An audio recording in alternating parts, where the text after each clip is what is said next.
Okay, continuing on.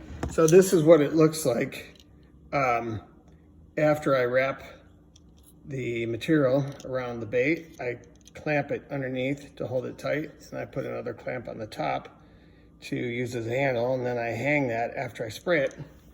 And then this is what it looks like after I shoot it, in this case white.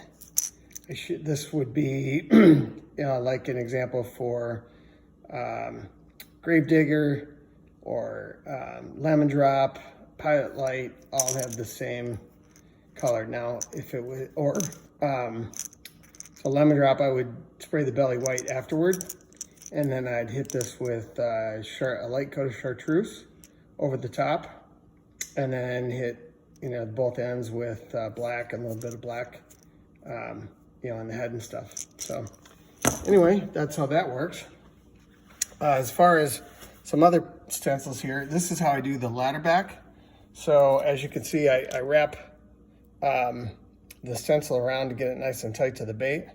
I have cut that stencil out in a this is basically that pink tape. I tape that to itself, so in other words, it's double layer facing each other, and then use my X-Acto to cut it out.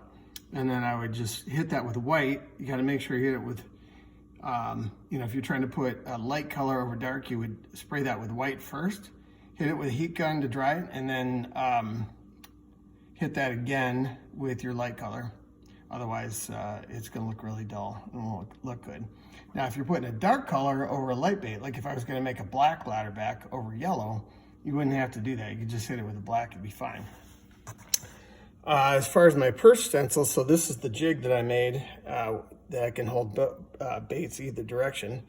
And as you can see, the bait goes in underneath a clamp there, and it just rests on a piece of styrofoam that I have taped in place, and the jig's on an angle, so it's not straight up and down. I have it on a 45, and so that makes it easy to hold everything in place, and it shoots well. So this particular stencil I made out of that foil tape. It's two-sided and it holds its shape well, so I can kind of press it around the bait, and it holds its shape there. I would hit that with, in this case, it's a nuclear perch. So I'd hit that with the green camo. Don't even have to let it dry. Just flip this up, pull the bait out, put another one in, shoot the next one, flip it up, put the next one in, boom. Now, once I get those done, then I have to go over to this side and do the other side, and I put the stencil on this side and flip it around. Actually, sometimes I'll have stencils made both directions, so I'll have one stencil for one side and another stencil for the other side, but in this case I made this one so it's reversible. I just flip it over and use the other side. I wipe it down first with paper towel, when going from one side to the other. Make sure I take all the excess paint off, let it dry, or hit it with the heat gun to make sure it's dry. Otherwise you'll transfer paint onto your bait and it's not going to be good. So anyway, hope that helps. See you.